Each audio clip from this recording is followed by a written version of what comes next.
Welcome to your Gemini horoscopes for the week. These are the horoscopes for the week of July 9th to July 15th. We still have Vespa in your sign, influencing your sign, and we've got some moon action coming on this week as well, specifically as we get into Thursday, Friday, and Saturday. We're going to round it off and end it on Saturday about midday or so. At least it's midday here on Pacific time. It could be later on in the afternoon, depending on where you are in the world, or in the evening, or the very before day, the day before. Anyways, I can't go over when this is going to happen in all the time zones, but it is literally about noon Pacific time is when it's moving on to Cancer. So we're rounding out the end of the week with the moon in your sign, but let's focus on Vespa's influence here really quick before we get to that, because focus is on long-term goals. And I think what is interesting about Vespa's influence in long-term goals.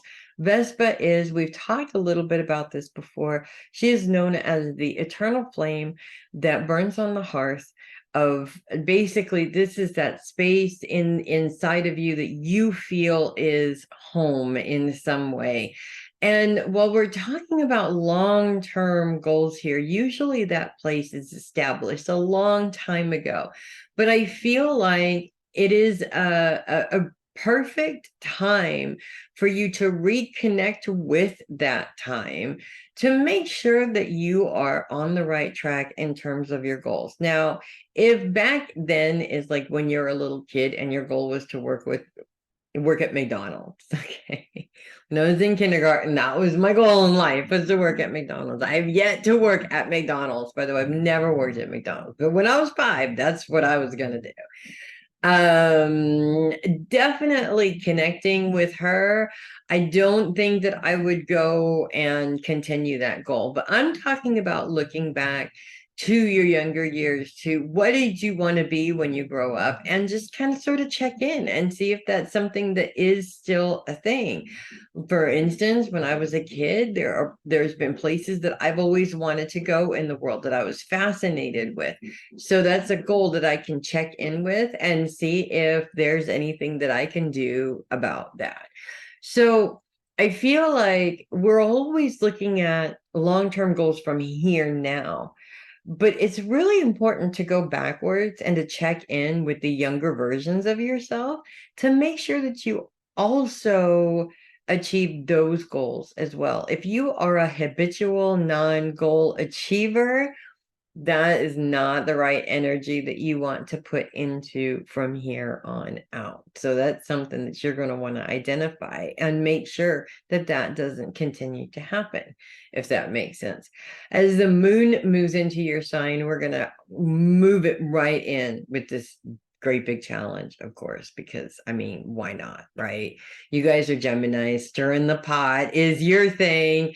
The moon focused on long-term goals in a we're going to start it off on Thursday in a T-square with Saturn as well as Mars and Venus. Now Mars and Venus are in pretty close conjunction with each other this week. They are both focused on long-term goals, although Mars is like right on the edge of focusing on inner trauma also. So there may be some old anger triggers coming up with that, which is unfortunate. And then, of course, we have Saturn in retrograde, which is focused on those we love. Now, this is a very interesting makeup where if we're talking about long-term goals, if we're talking about going back and checking in with our younger selves and their goals, this classically looks to me like as you're going back and checking in, you run into some stuff that's a little bit uncomfortable and maybe even a little bit like triggering and maybe even a little bit like completely and totally sidetracking, right? And Gemini, I mean, come on, us intellectuals, we get so distracted so easily. Mutable signs get so distracted so easily.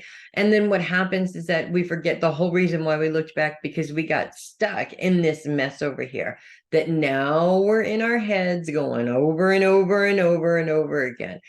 And then Saturn, then you bring Saturn's influence into it. Saturn is retrograde. So it's basically saying, are you taking responsibility for your own shit, or are you taking on responsibilities that don't belong to you? And this is all focused on those you love. Now, this is very interesting because I think one of the biggest excuses used by everybody is their family. I can't take that trip because I have children. I can't take that trip because my husband needs me or my wife needs me home. I can't exercise because I just don't have time doing all this other stuff for other people, right? Specifically the people in my house, my spouse and my children, my family. I can't exercise or I can't clean the house because my mother didn't teach me, right? Or I can't cook because my mother didn't teach me. That's what my mother didn't really teach me how to cook either, but I do know how to cook. I found somebody else to teach me. The point is that this is really going to be an eye opener on just how much you do that so that you can identify that you got to stop putting these people in this position. I mean, yes, it's not physically hurting them, but honestly, it changes the energy that you put into them as well when you're constantly blaming them for why you can't do something, if that makes sense. You definitely don't want to do that. As we move into Friday, the moon is moving around. It's not really aspecting any planets. That's really good. And then as we leave on Saturday, the moon moves into a trine with Saturn. We're in a square with Saturn. Now we're in a trine with Saturn. Now Saturn and the moon are working together for a cause, flipping that whole thing instead of, pardon me, using those loved ones as an excuse. Let's bring them in to help us plan this adventure. It's way more fun that way, way more fun that way. And then, of course, we have a sextile with Mars and Venus. We were just in a square with Mars and Venus. So the whole thing completely flips around. You go from I have no support to do what I want to do. I have all these responsibilities that I have to take care of. Let me tell you a funny and really annoying story. The first time I left my kids for 10 days and went to another state, and they were teenagers, by the way, when this happened, I flipped out over everything. I was like, what if somebody needs a kidney and I'm all the way in this other state, which is right next to the state that I live in? Okay. It's an hour flight away. I mean, I just projected the whole world was going to fall apart because I left. And that was actually me using my family as an excuse to cover up my fear of changing my life from what it was to what it is now. And we all go through that in some way, shape, or form.